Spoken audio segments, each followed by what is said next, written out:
trees down everywhere. Roads were totally just destroyed. Martha Tansy became popular throughout the world in 2021 when she was featured in 6 episodes of Season 10 of one of the world's most popular award-winning reality TV series. Produced by the History Channel, Mountain Men premiered in May 2012, initially detailing the lives of 3 cast members who defied the odds, pitted against them on a daily basis in some of the most remote regions on the planet. The series started with Eustace Conway, Marty Myrato, and Tom Orr, all 3 of whom have very different lifestyles, but each wildly entertaining to observe, as well as a valuable lesson to anyone seeking to do anything similar. Conway is still the face of the show, having spent over 9 years in front of the camera in as many as 120 episodes. He's been on a private piece of land in USA North Carolina's Blue Ridge Mountains, which is known in the show as Turtle Island, even though it's not an actual island in the slightest. Eustace hosts guests from all over the world there, teaching them the most elementary skills required to brave the wilderness on one's own. There is a lane looming over Conway's land, which he is looking to get rid of by making as much of a profit as possible through various means. One such way is to gather significant amounts of firewood, but not by using common, everyday methods. Instead, he employs several different techniques taught to him by experienced natives over his many years of naturalism and mountain dwelling. Myrato, on the other hand, is a true family man. He normally resides with Dominique and Noah, his wife and daughter, in the Alaskan Census Designated Place, or CDP, called Two Rivers, which has approximately 650 residents, sitting in the Fairbanks North Star Borough. The place's record lowest temperature is -59 Fahrenheit or -51 Celsius. Marty's conditions get even worse during the year. However, as he flies once a month to a hunting cabin he owns, situated on the Alaskan North Slope, Dronjik River, to land there safely, the expert hunter pilots his faithful Piper PA-18A-150 Super Cub plane equipped with Tundra tires. He then mounts a snowmobile and drives it through the unending snow to check all the traps he's previously primed. After all the carcasses are picked up, the animal's fur, meat, and sometimes bones are harvested to be sold later on, while Marty also takes the time to rearm the traps before returning home. He and his family use the Dronjik River cabin as a serious source of income, which, combined with appearance money from the TV series, has helped keep them afloat. That said, Marty dropped out of the show at the conclusion of Season 8. The third and equally as important prominent face of the show is Tom Orr, who worked as a rodeo cowboy for a number of years until catching the survival bug. He now lives in a very small community in a house near the Yak River, a tributary of the Kootenai River in the northwest of Montana. He isn't alone though, as his wife Nancy and their dog called Ellie provide significant company. Since the winters are really harsh in one of the northmost lower 48 US states, Orr and his wife and dog had to become used to massive snowstorms, extremely low temperatures, and a general scarcity of food, all of which lasts for up to 7 months. To survive, the wedded couple and a few neighbors scramble to secure their livelihood almost every day. Orr also makes money tanning the pelts of game animals, using various ancient methods that far outperform standard modern practice, which he picked up from the native tribesmen and their millennia-long traditions of staying well-fed and warm, no matter the location. Together with Conway, Tom remains the show's protagonist, having been featured in it just as long.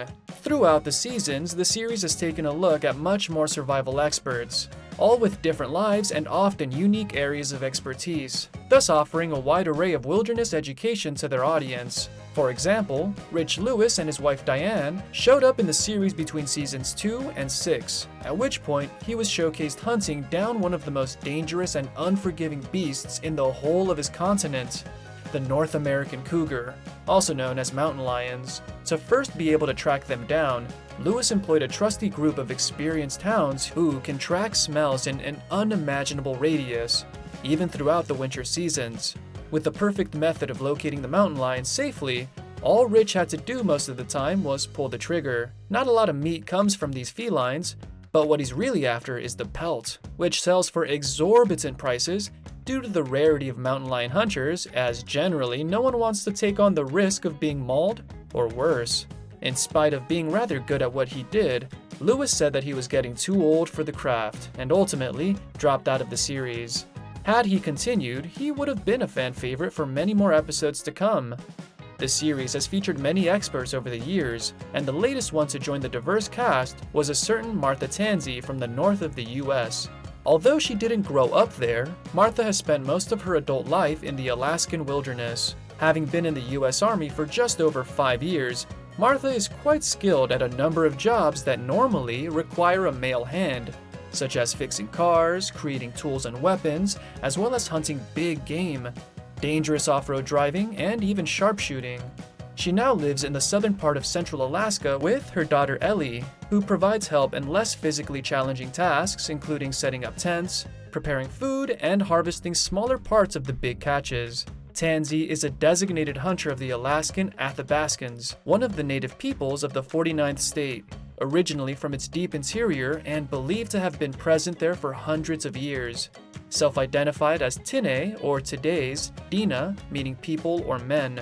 Alongside Canadian Athabascans, they are considered the oldest of the 11 native groups in the northernmost parts of their continent. There are only about 6,500 of them left in the world. And with native populations continuing on the decline, as well as the safety of wildlife, the governments of both Canada and the US passed legislation to protect the ancient peoples and their land. Under particular terms previously agreed upon by the government, these native communities all have designated hunters who have spent significant time obtaining valid hunting licenses, undergoing through checks and training to ensure that targeted species are protected from poaching and possible extinction. This is exactly what Martha does, providing food and other amenities for the natives as one of the few people allowed to hunt wildlife in a vast radius. When her job and military background are combined with the fact that she's a single mother who lives in one of the world's most hostile pockets with a little girl, this designated hunter is apparently the prime target of Mountain Men's producers. Being rather knowledgeable about all kinds of vehicles, especially the larger types, Tansy knows exactly which upgrades to get in order to do her job optimally. One such example was her purchase of a brand new hunting truck, which came with more benefits than just what its name implies. In the video posted by History Channel, Martha is seen dealing with the consequences of a severe storm that raged by a few days ago. She said, "We had trees down everywhere. The roads were totally just destroyed. It was one of the worst storms I've ever experienced here in Alaska." While working on her vehicle, Martha makes sure to include Ellie and explain everything to her, hoping that her daughter will one day follow in the same footsteps. There's a basis for that dream, as the child always seems curious and eager to learn, listening carefully as her mother speaks. Detailing the upgrade she was performing, Tansy said, "So, Ellie, this bumper already has the winch in it. We've put it in there earlier knowing it's going to be really heavy, okay?" She is then seen talking alone, saying, "This winch is really big. It's going to be able to pull a whole lot more weight." The new device she's talking about has a pull strength of 16,000 pounds or 7,300 kilograms and will allow Martha to clear up even the most impassable of roads.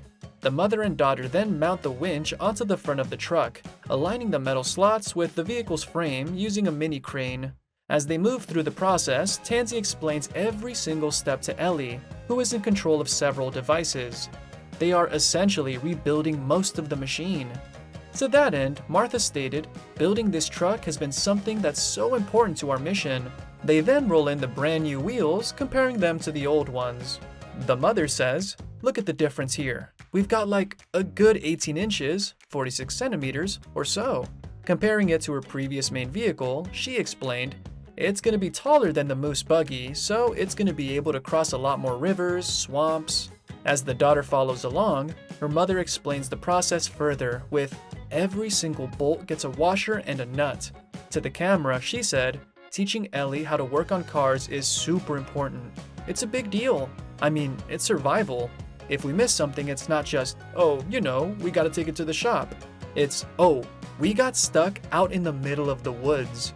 With the truck assembled and ready, right as they're about to roll out, Martha explains that we've got a lot of work to do right now, trying to make our way through the woods and clear the trees out of the way. They stop in front of a large tree that's sitting right across the only road that leads to town. Tansy then plots a course of action, saying, "I want to back the truck up so we have that nice angle. We'll hook onto the butt of the tree there with the tree saver, run the winch line out, And my hope is that it just comes and it pushes off the side all in one pull. But if it breaks, cause it does look a little rotten, then we'll have to take a couple of runs at it, okay? Everything goes smoothly and the hulking fortress of steel with monster winch plows on through the snow. While Ellie is indeed a child born in wedlock, Martha seems to have split from her father years ago. Roy Tansy Jr. is an accomplished businessman with over 30 years of employment at the ethnicity Inc. company in Alaska. With experience in corporate leadership, operations, strategic planning, and business development departments. In 2020, he was promoted to Chief Operating Officer, COO of Aetna, which probably provides a significant income. Even with that being the case, Ellie prefers to live with her mother and learn to survive in the wilderness, as it looks like Roy didn't end up winning the custody battle, if there even was one. Due to the lack of sharing on the part of both former spouses, the only thing that the public knows is that Martha is a divorced woman as of December 2022. Thank you for spending some time with us. Make sure to like and subscribe so you never miss another video. We also handpicked these videos which we recommend you watch next. You can talk to us on all social medias or ask a question in the comments below. Thank you for being with us, and we'll see you back tomorrow.